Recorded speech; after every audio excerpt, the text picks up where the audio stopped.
नमस्कार, India news पर आपका स्वागत है। मैं हूं अनिल ठाकुर।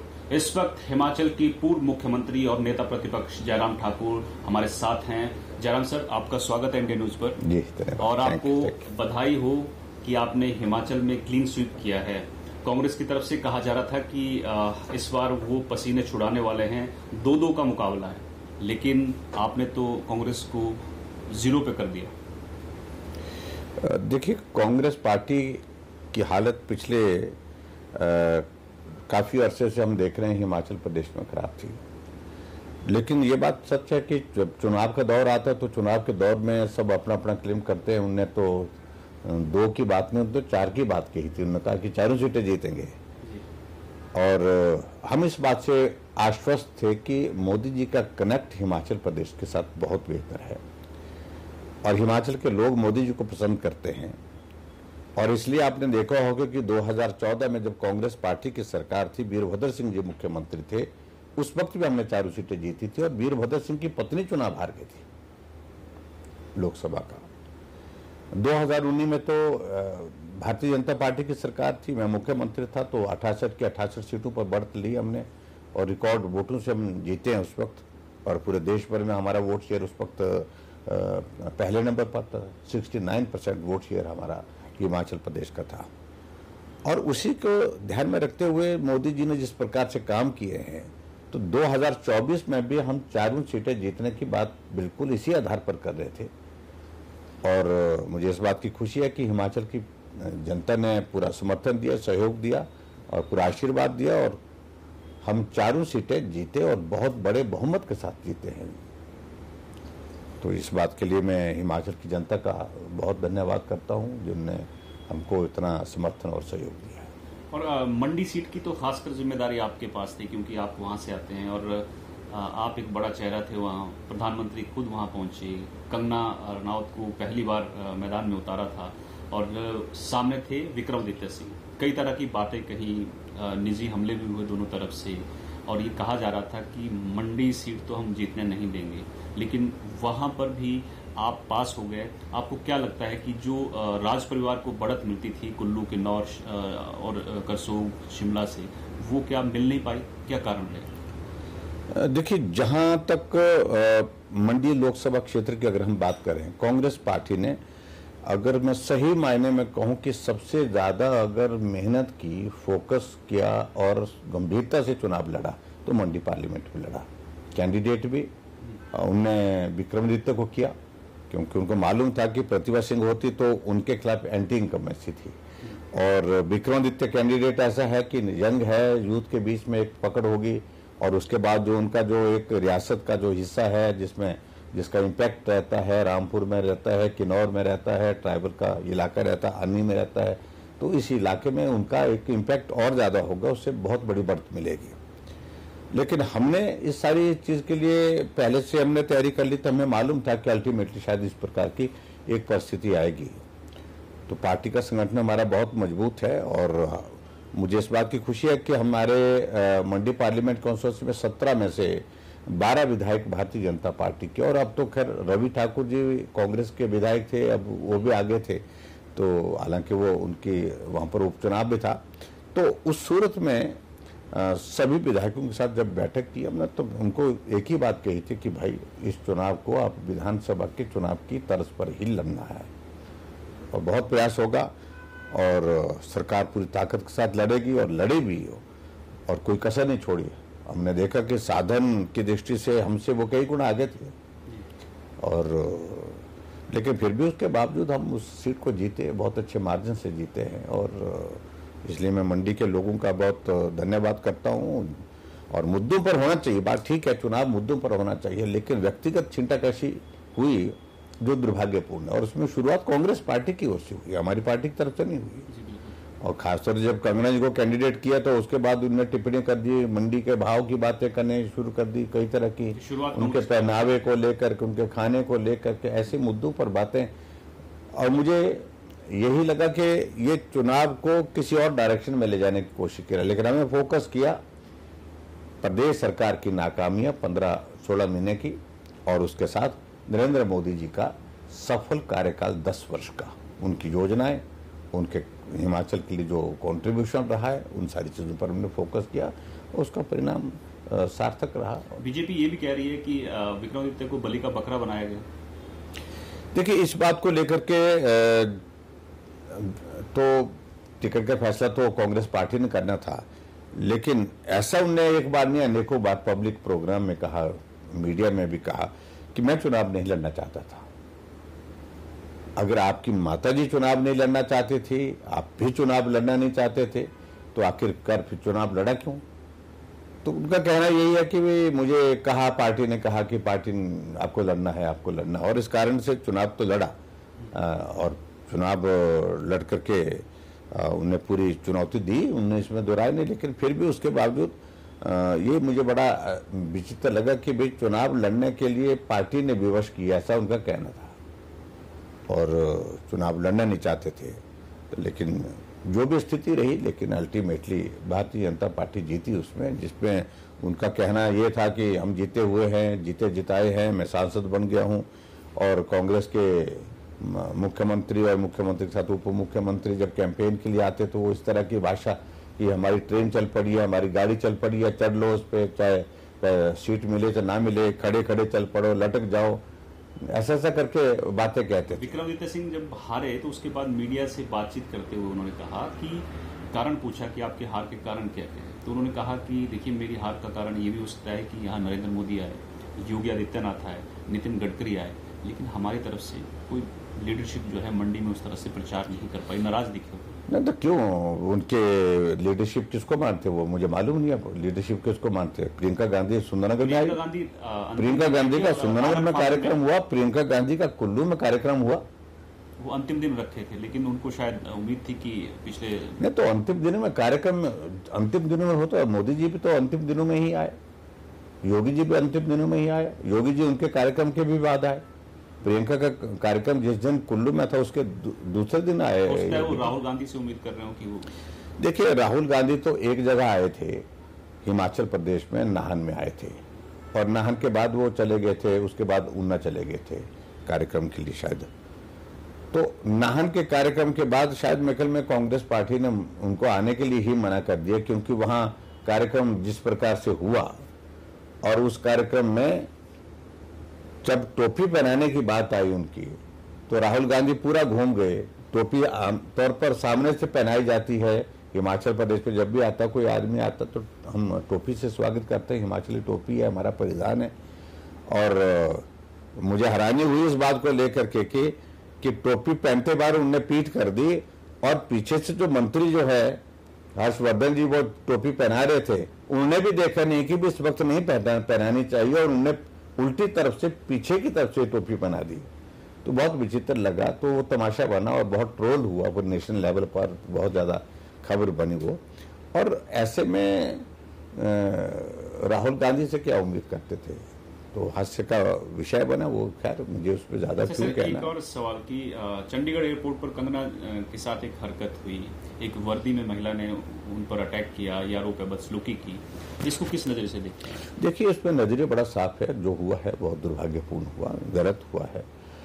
और एयरपोर्ट पे सुरक्षा कर्मी बहुत सेंसिटिव पोस्टिंग होती है वहाँ पर, और ऐसे में वहाँ एक सुरक्षा में एक कांस्टेबल जो है, लेडी कांस्टेबल वहाँ पर जो पोस्टेड थी सीआईएसएफ की, तो उसमें उनकी ओर से कंगना के ऊपर अटैक करना, और ये बहुत दुर्भाग्यपूर्ण है। मेंबर पार्लियामेंट हो करके, और उसके साथ साथ में उनका कोई इशू था तो उसको और तरीके से वो रख सकती थी, लेकिन वो तरीका बिल्कुल भी ठीक नहीं था और बिल्कुल अपमानित किया गया, और चुने हुए प्रतिनिधि के साथ इस तरह का व्यवहार वो उचित नहीं है। और वर्दी में डिसिप्लिन फोर्स में काम करते हुए इस तरह से करना वो मैं समझता किसी तरह से उचित नहीं है। और सर एक चीज और पूछनी है मुझे कि शिमला में आप प्रेस कॉन्फ्रेंस करते हैं कि हिमाचल सरकार का जो संकट है अभी खत्म नहीं हुआ है, और आपने सियासत जो है, पारा जो है हिमाचल में फिर हाई हो गया है। क्या लगता है आपको कि अभी भी सुक्खू सरकार जो सुरक्षित नहीं है? नहीं, सुरक्षित नहीं है, और हम तो पहले दिन से ही बोलते हैं कि, और उसके लिए हम दोषी नहीं। जिस तरह से वो कहते हैं कि भाई इन्होंने किया, वो किया, ये किया, कुछ नहीं किया हमने। हकीकत यह है उनसे विधायक नाराज हुए, उनके जिले में 5 विधानसभा हैं, 5 में से 3 विधायक बगावत करके निकल गए। 9 विधायक जो उनको समर्थन दे रहे थे 14 महीने में उनको छोड़ करके चले गए, जिनमें 6 कांग्रेस के 3 निर्दलीय थे। और ऐसे में हमको किस बात के लिए दोष रहे? आपका मंत्रिमंडल से त्यागपत्र दे करके बैठे विक्रमादित्य सिंह, आपकी पार्टी के अध्यक्ष और सांसद थी जो प्रतिभा सिंह, वो प्रेस कॉन्फ्रेंस करके कह रहे कि भी काम नहीं हुए, विधायकों के किस मुंह से वोट मांगने के लिए जाएंगे, कार्यकर्ताओं के काम नहीं हुए, एमएलए के काम नहीं हुए, हमारे काम नहीं हुए, हमारी सुनी नहीं जाती है, मानी नहीं जाती है। तो आखिरकार इस बात के लिए हमको क्यों दोष दे रहे हैं? और दूसरी बात में जो संकट की अगर मैं बात करूं, देखो सीधा सा एक ये बात है कि हिमाचल प्रदेश में राज्यसभा की एक सीट का चुनाव होता है और उस सीट पर जो है वो कांग्रेस बड़े बहुमत के होने के बावजूद भी हार जाती है और भारतीय जनता पार्टी जीत जाती है। कहां हम 25 थे, कहां वो 43 थे।